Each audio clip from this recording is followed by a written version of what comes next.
శ్రీమాత్రే నమః. తర్వాత నామము వసుధ. వసు అంటే సంపద, దా అంటే ఇచ్చినది. ఆ పరమేశ్వరి తన భక్తులకు ఐహిక సుఖాలనిస్తుంది. ఐహిక సుఖాలు అంటే ధనము, ఆహారము, ఆరోగ్యము, అన్నింటికీ మించి ఉత్తమమైన మోక్షము. అమ్మవారు ఏమిస్తారంటే మనకి ధనము, ఆహారము, ఆరోగ్యము, ఇంకా అసలు మనకి ఏం వచ్చినా సరే అమ్మవారు ఇవ్వడం వల్లనే కదా వస్తున్నాయి. అయితే ఇహలోక సుఖాలే కాకుండా పరలోక సుఖమైన మోక్షం కూడా అమ్మవారే ఇస్తారంట. వీటిని అన్నింటినీ కలిపి ఏమంటున్నాము? వసు అంటున్నాం. వసు అంటే సంపద. సంపద అంటే కేవలం ధనమనే కాదు, మనకి ఆరోగ్యం ఉండాలి కదా, మళ్ళా ఆహారం ఉండాలి, అలాగే ముముక్షతో ఉండాలి. మనం మోక్షాన్ని కోరుకుంటున్నామన్నా సరే, లేకపోతే మోక్షానికి చేరుకునే మార్గం దొరికింది అన్నా, లేకపోతే మోక్షాన్ని చేరుకున్నామన్నా, ఈ అన్నిటికీ ఎవరి అనుగ్రహం కావాలి? అమ్మవారి అనుగ్రహం కావాలన్నమాట. సో మనలో ఒక ముముక్షత మొదలైంది అంటే అమ్మవారి అనుగ్రహం వలన మాత్రమే మొదలవుతుంది. ఎవరైనా భక్తి మార్గంలోకి వస్తున్నారు అంటే అమ్మవారి అనుగ్రహం వలన మాత్రమే వస్తున్నారు, కానీ తానుగా తాని ఆ మార్గంలోకి రారనమాట. అందుకని ఆ పరలోక మోక్ష ప్రాప్తి కూడా అమ్మవారి వలనే మనకు దొరుకుతుందంట. అందుకని అమ్మని వసుధ అంటున్నారు అని చెప్పారు. వృద్ధ అంటే వృద్ధి చెందింది. వృద్ధులు అంటే వృద్ధి చెందిన వారు అంటే వృద్ధ అంటే పెద్దవారు, జ్ఞానులు, గౌరవింపబడేవారు.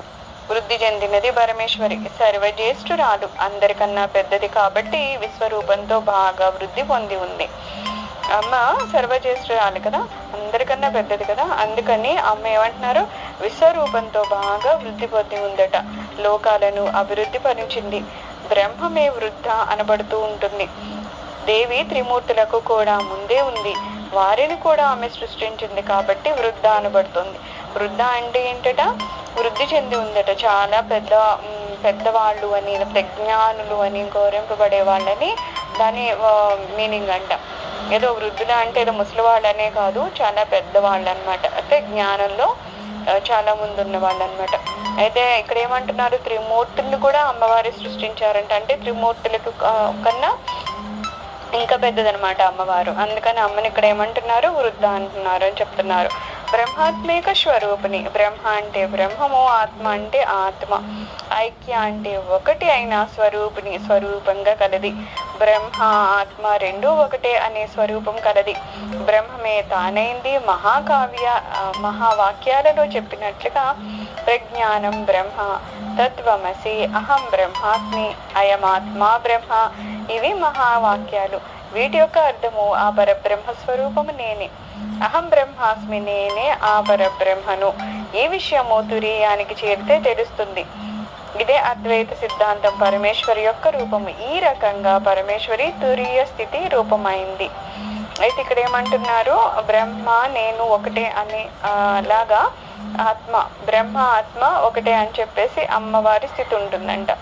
దానికి మనకి కొన్ని వాక్యాలు చెప్తారు కదా, ప్రజ్ఞానం బ్రహ్మ, తత్వమసి, అహం బ్రహ్మాస్మి, ఆత్మ బ్రహ్మ, ఇలా చెప్పారు కదా. అందులో ఒకటి తీసుకున్నా అంటే అహం బ్రహ్మాస్మి, నేనే ఆ పరబ్రహ్మను అని అంటాం. ఇప్పుడు నేను అనేది నేనే ఆత్మను అని తెలుసుకొని ఎప్పుడైతే మనము అంతర్ముఖమయ్యి నాలో ఉన్న అమ్మవారిని తెలుసుకుంటామో, ఎక్కడ మన తురీయ అవస్థ చేరినప్పుడు, తురీయ స్థితిలో అమ్మవారిని తెలుసుకుంటామో, అప్పుడు అక్కడే మనకేం అర్థమవుతుంది? అహం బ్రహ్మాస్మి అని తెలుస్తుంది. నేనే ఆ బ్రహ్మను, నేనే ఆ ఆత్మను, నేనే ఆ అమ్మవారిని అని తెలుసుకుంటది అనమాట. కాబట్టి బ్రహ్మైత్విక స్వరూపిణి అనబడుతుంది. అందుకని అమ్మవారిని ఏమంటున్నారు? బ్రహ్మ ఆత్మతో కలిసిన స్వరూపము అని అంటున్నారు. అహం అనేది జీవ మంత్రము, సోహం అనేది పరమేశ్వర మంత్రము. ఈ జగత్తులోని ప్రతి పదార్థము ఆ పరబ్రహ్మ నుంచే పుట్టి పరబ్రహ్మ వల్లనే వృద్ధి చెంది ఆ పరబ్రహ్మనందనే లయమవుతుంది.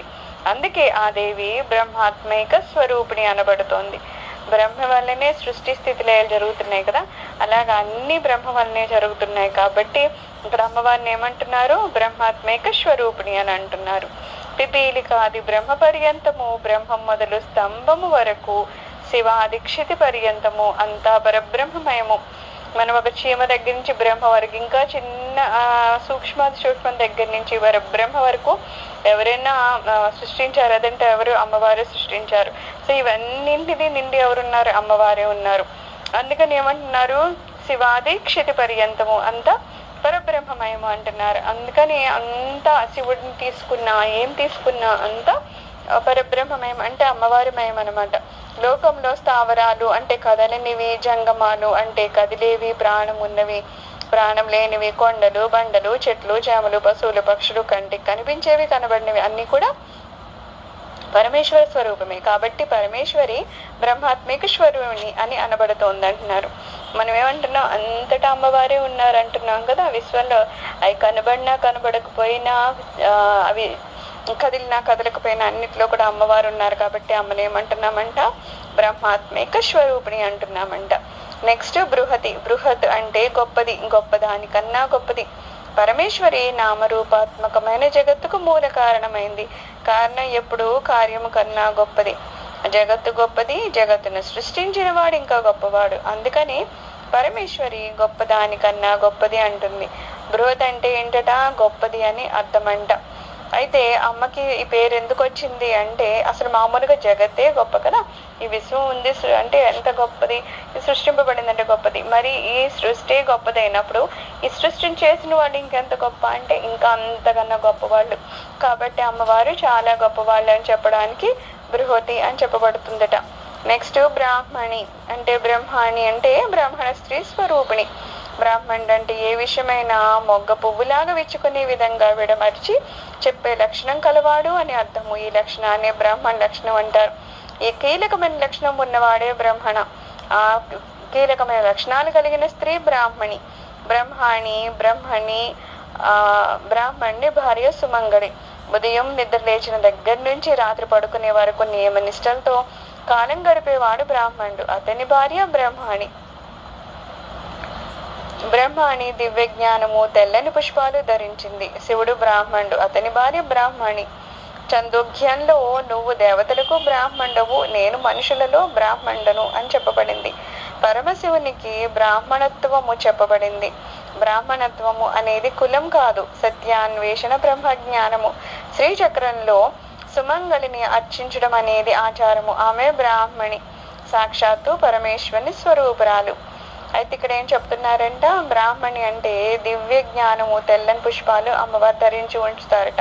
యాక్చువల్గా బ్రాహ్మణ అంటే అదేదో కులం అని కాదట, సత్యాన్వేషణ చేయడం అంట. బ్రహ్మజ్ఞానం గురించి, ఆత్మజ్ఞానం గురించి ఎవరైతే అన్వేషణ చేస్తూ ఉంటారో వాళ్ళని బ్రాహ్మణుడు అని అంటారట. అలాగే శ్రీచక్రంలో చూస్తే సుమంగళికి సువాసిని పూజన చేస్తారు. అది చాలా ఇంపార్టెంట్ అనమాట. అంటే సుమంగళికి పూజలు చేయడం. సో అలాగా చేస్తారట. ఆమెను ఏమంటారట, అక్కడ సువాసిని అని కూర్చోబెడతారా, ఆమె అమ్మ స్వరూపం అని అంటారనమాట. ఆ అమ్మని ఏమంటారు, బ్రాహ్మణి అంటారనమాట. సాక్షాత్తు పరమేశ్వర స్వరూపురాలు, పరమేశ్వరుని యొక్క భార్య కాబట్టి అమ్మని పరమేశ్వరి అంటాం కదా. ఆమె ఆ స్వరూపంలో ఉంటారనమాట. అందుకని బ్రాహ్మణ్యి అని అంటారట. బ్రాహ్మి అంటే బ్రహ్మ యొక్క సృజనాత్మక శక్తి స్వరూపిణి. బ్రహ్మము అనే రెండు పదాలు ఒకే అర్థానికి చెందుతాయి. బ్రహ్మకు చెందినవే వేదము, చతుర్ముఖుడు, బ్రహ్మడు, పురోహితుడు. బ్రాహ్మణకు చెందింది వేదాంతము, యోగము, తత్వము, తపస్సు, శాస్త్రము. బ్రహ్మ యొక్క సృజనాత్మకమైన శక్తి రూపము.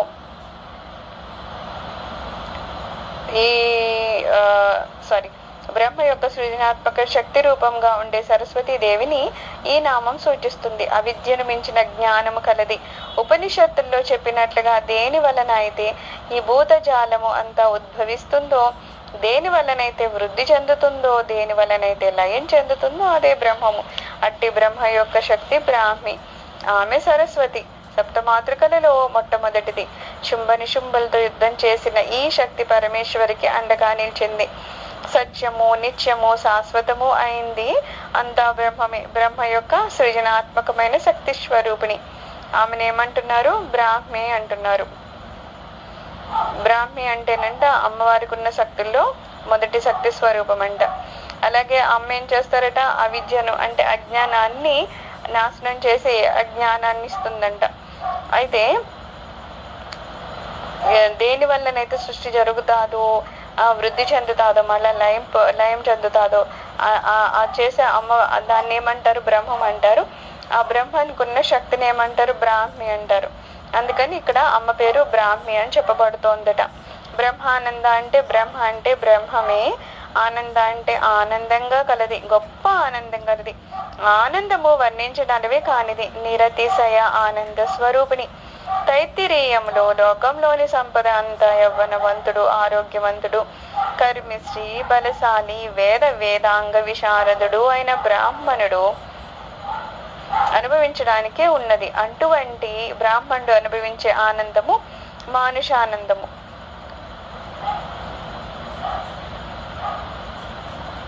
ఇక్కడ గొప్ప ఆనందం అంటున్నారు. బ్రహ్మానందం అంటే ఏంటంటే చాలా గొప్ప ఆనందం అంట.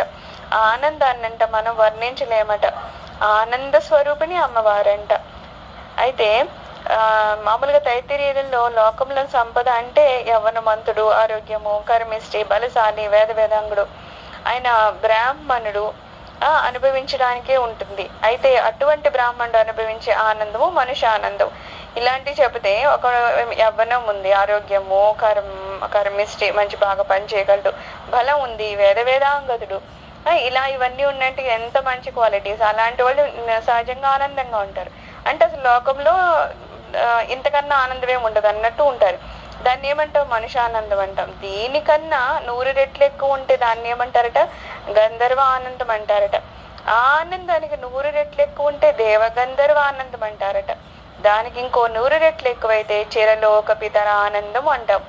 దానికి 100 రెట్లు అజానజ దేవానందం, దానికి 100 రెట్లు కర్మదేవానందము, దీనికి 100 రెట్లు దేవానందము, దానికి 100 రెట్లు ఇంద్రానందము, దానికి 100 రెట్లు బృహస్పతి ఆనందము, దానికి 100 రెట్లు ప్రజాపతి ఆనందము, ప్రజాపతి ఆనందానికి 100 రెట్లు బ్రహ్మానందము.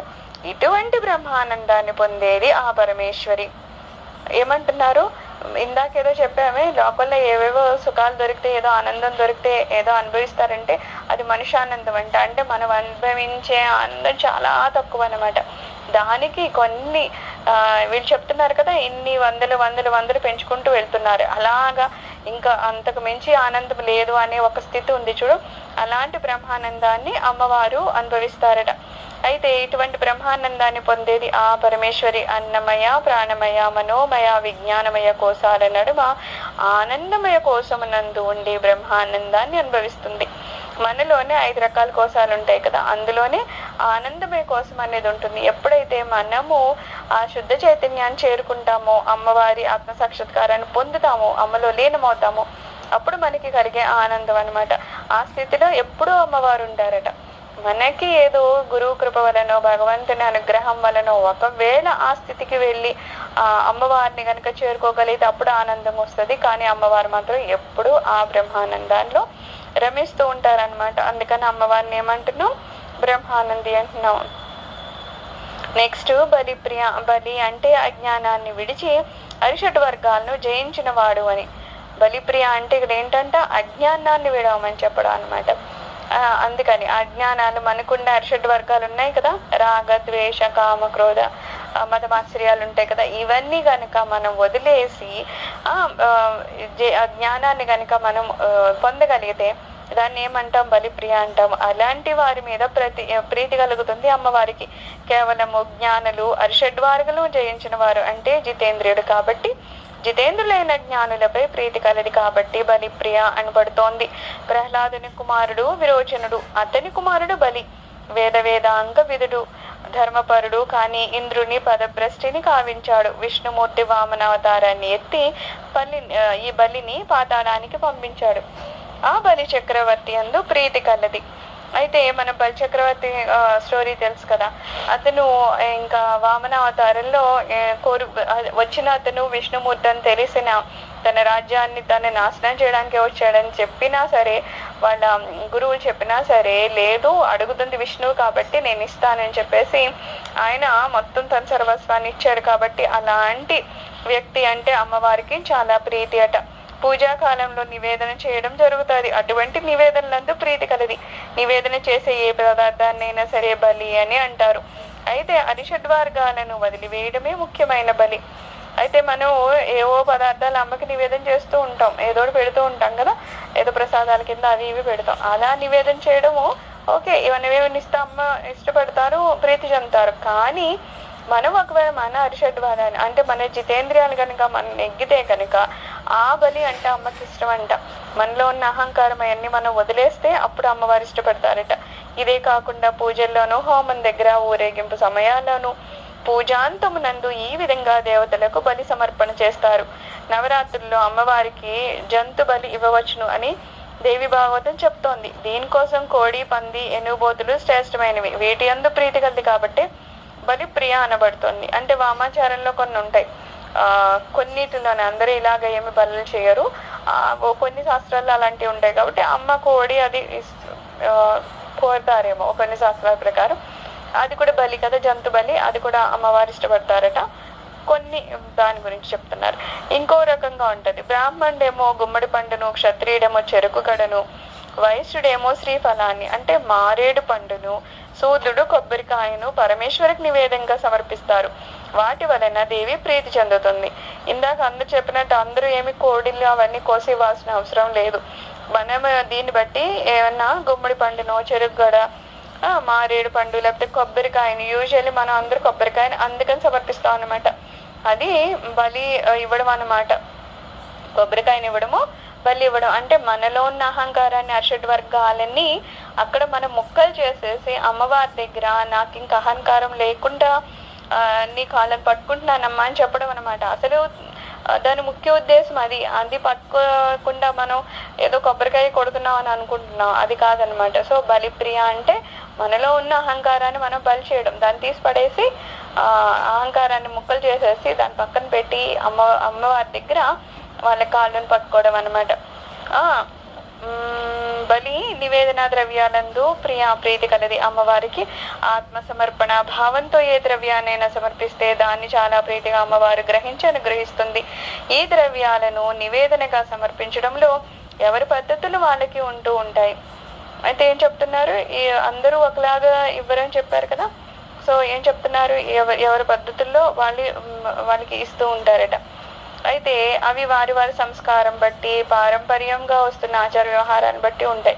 జంతువులను బలిచ్చేవారు ఉన్నారు, మనం వారి పద్ధతులు మార్చుకోమని మాత్రమే చెప్పగలము. అంజనామేషం వా మహిషమాపి మాచారమపివ అన్నారు. మనస్సునే బలిపీఠం మీద మూర్ఖత్వం అనే గొర్రెను, పిరికితనం అనే మేకను, మదమనే దున్నబోతును, దొంగ బుద్ధి అనే పిల్లిని బలి ఇవ్వమని ఈ శ్లోకం చెబుతోంది. ఇక్కడ ఏం చెప్తున్నారు, బలి ఇవ్వాలి ఏమని? మూర్ఖత్వం అనే గొర్రె, పిరికితనం అనే మేక, మదము అనే దున్నపోతు, దొంగ బుద్ధి అనే పిల్లి, వీటిని బలి ఇవ్వాలి. జంతువులు అంటే జంతువుల్ని కాదు, మనలో ఉన్న ఇలాంటి లక్షణాల్ని బలి ఇవ్వాలన్నమాట. ప్రతి గృహస్థు పంచపాతక నివృత్తికై 5 రకాల బలులు ఇవ్వాలని చెప్పబడుతోంది. జీవరాశులకు ఇచ్చే బలులు ఇవి. అంటే జీవరాశులకు గృహ వాతావరణంలో 5 చోట్ల బలి విధించాలి. రోలు పత్రము వద్ద, పొయ్యి వద్ద, వాకిట్లో ముగ్గు వేసే చోట, తులసి దగ్గర, చీమల పుట్ట దగ్గర. ఈ 5 చోట్ల మన వల్ల సూక్ష్మ క్రిములు, కీటకాలు ప్రాణాలు కోల్పోతూ ఉంటాయి. ఈ విషయం దృష్టిలో పెట్టుకుని ఈ 5 బలులు ఇవ్వాలి. మన ఇంట్లో కూడా అంట కొన్ని చోట్ల ఖచ్చితంగా బలి ఇవ్వాలంటే కొంత అక్కడ మనము వాటికి తిండి పెట్టినట్టు పెడతాం కదా, అలా పెట్టాలట. అలా ఏంటి అంటున్నారు, రోలు భద్రము అక్కడ మరి రుబ్బడం అది చేసినప్పుడు గబుక్కున జంతువులు ఏమన్నా ఇదవుతాయి కదా, పొయ్యి దగ్గర, అలాగే ముగ్గు వేసే దగ్గర, వాకిట్ తుడుస్తూ ఉంటాం, అక్కడ కూడా జంతువులు చనిపోయేది ఉంది. తులసి కోట దగ్గర, చీమల పుట్ట దగ్గర ఎప్పుడు ఏంటంటే కాసింత పంచదార ఏదో వేసి ఉంచాలన్నమాట. ఎందుకంటే మనకి తెలియకుండానే అక్కడ కొంత జంతువులు నష్టపోయే ఇది ఉంది కదా, అందుకని అక్కడ కూడా బలి పెట్టమని చెప్తున్నారు ఇంట్లో. భాషా రూప అంటే సంస్కృత ప్రాకృత భాషలే రూపంగా కలది. ఆమెను కొందరు సంస్కృత భాషలోను, కొందరు తెలుగులో, మరికొందరు హిందీలో, ఈ రకంగా రకరకాల భాషల్లో ఆమె స్తుతిస్తున్నారు. అన్ని భాషలు ఆమెవే. పరమేశ్వరి మాతృకావర్ణ స్వరూపిణి. అకారాదిక్షకార అంతము అక్షరాలన్నీ పరమేశ్వరియును. భాష అంతా ఈ అక్షరాలతోనే ఉంటుంది. మనం చెప్పాం కదా, ఆ నుంచి క్ష వరకు ఎన్ని అక్షరాలు ఉన్నాయి అని ఏదో మనం చదువుకుని వెళ్ళిపోతాం. కానీ ఆ అంటే ఆకి ఒక దేవత ఉన్నారు, ఆ అనేది ఇంకో దేవత.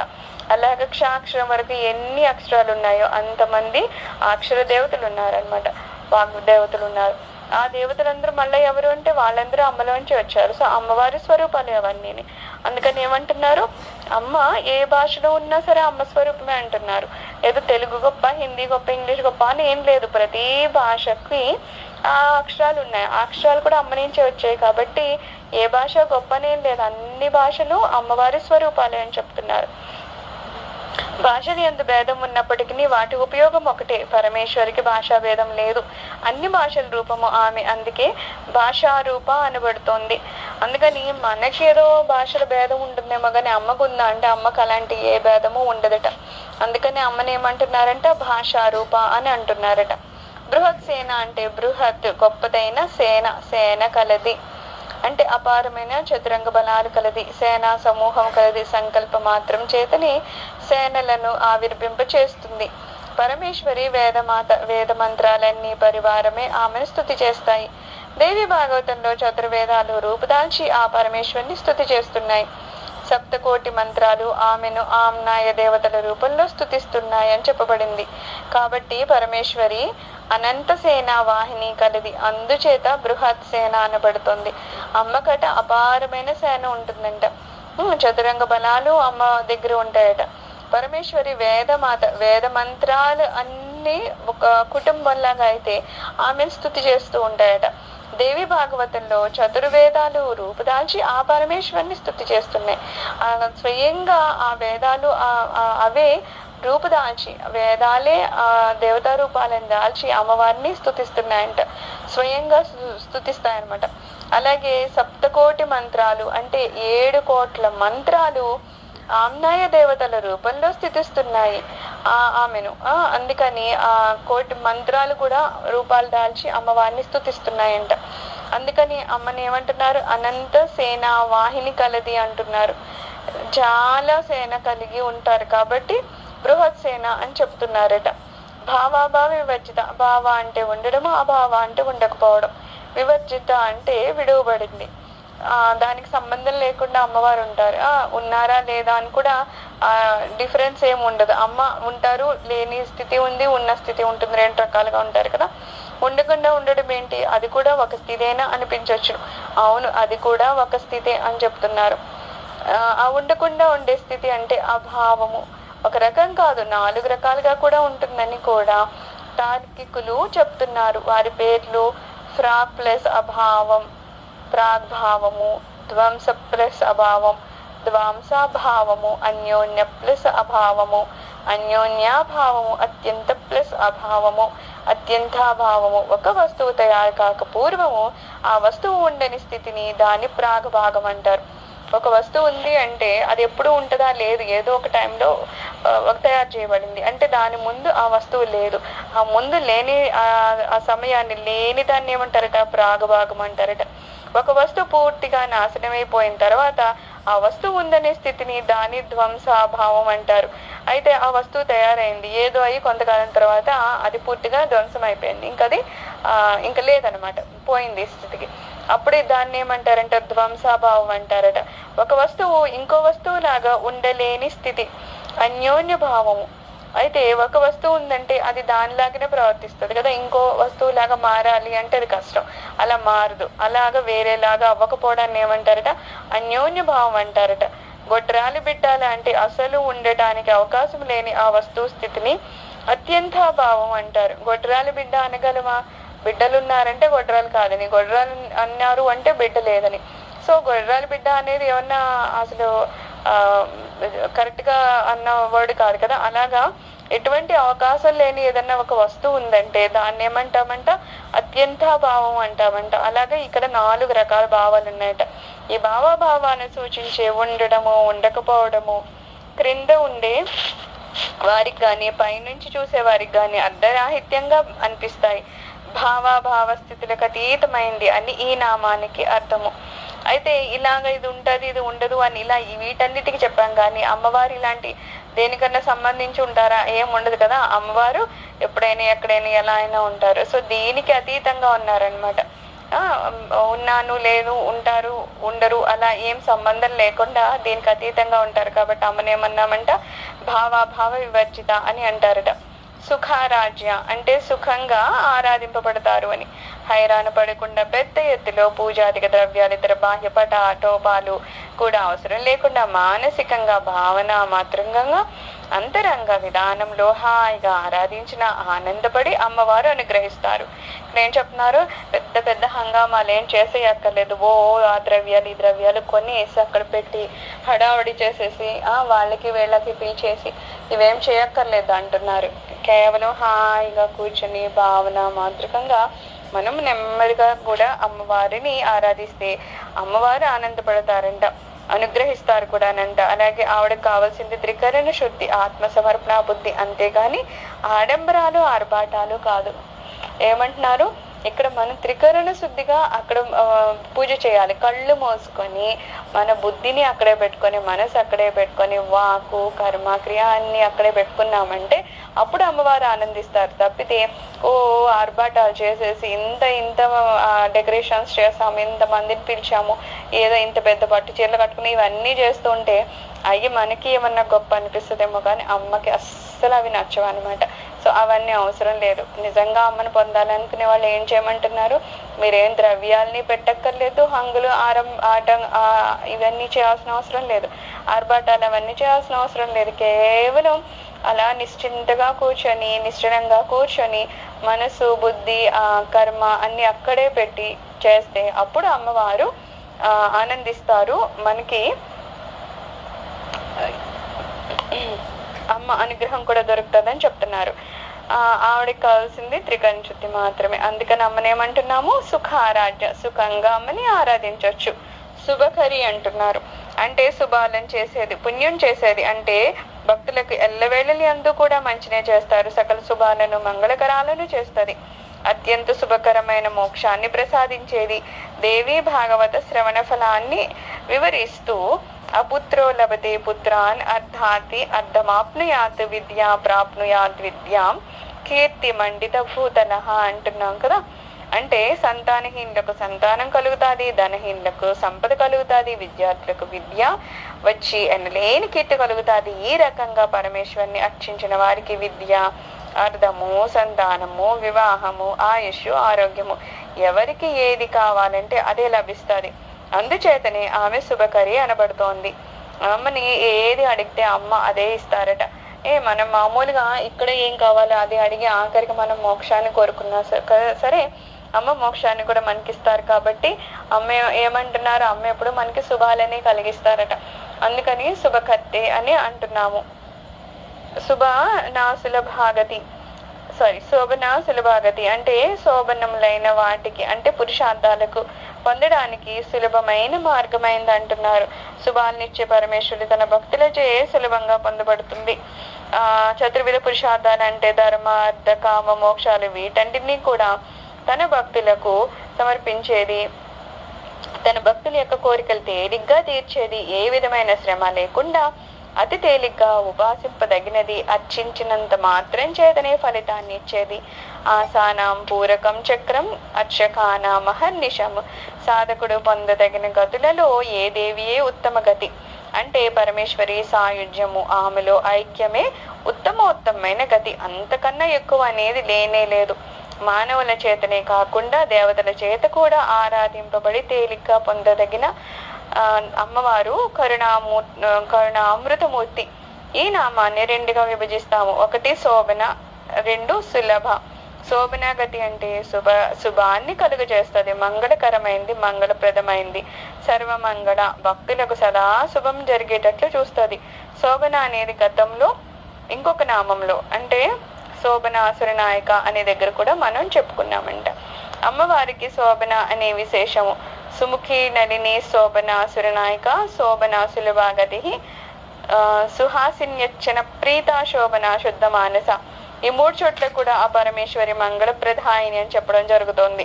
సులభాగతి అంటే సుఖంగా పొందదగింది. గతంలో ఇదే విషయాన్ని సుఖారాధ్య అనే చోట వివరిస్తాము. ఒకే పదాన్ని పదే పదే వాడడంలో విశేషం ఏంటంటే ఆ పదానికి ఉన్న లక్షణానికి బలం ఎక్కువ అని చెప్పడం. అంటే పరమేశ్వరి సర్వశుభాలను ఇస్తుంది అని, అతి సులభంగా ఆమెను ఆరాధించి పొందవచ్చును అని. ఏ విధమైన నిష్టలు నియమాలు అవసరం లేదు. కావలసిందల్లా త్రికరణ శుద్ధి. మనసారా ఆమెను ప్రార్థిస్తే చాలు, భక్తుని యొక్క కోరికలన్నీ తీరినట్లే. అందుకని అమ్మని ఏమంటున్నారు, మనం నిజంగా మనసారా పూజిస్తే కనుక అమ్మవారు ఇవ్వండి అంటూ ఏం ఉండదట. అమ్మవారు సర్వ శుభాలన్నీ మనకి ఇస్తారంట. కేవలం ఇక్కడ కావలసిన ధర్మ అర్థాలే కాకుండా, కామ్యాలు ఇవ్వడమే కాకుండా కావలసిన మోక్షం కూడా అమ్మే ఇస్తారట. అందుకని అమ్మని ఏమంటున్నాము, శోభన సులభాగత్య అని అంటున్నాం అనమాట. అమ్మ చాలా శుభాలు ఇస్తారు, తొందరగానే ఇస్తారు. మనము మనస్ఫూర్తిగా చేస్తే కనుక ఖచ్చితంగా అన్ని పొందవచ్చు అని చెప్తున్నారు. సర్వం శ్రీమాత చరణ అరవిందార్పణమస్తు. లోకా సమస్త సుఖినో భవంతు. ఓం శాంతి శాంతి శాంతి.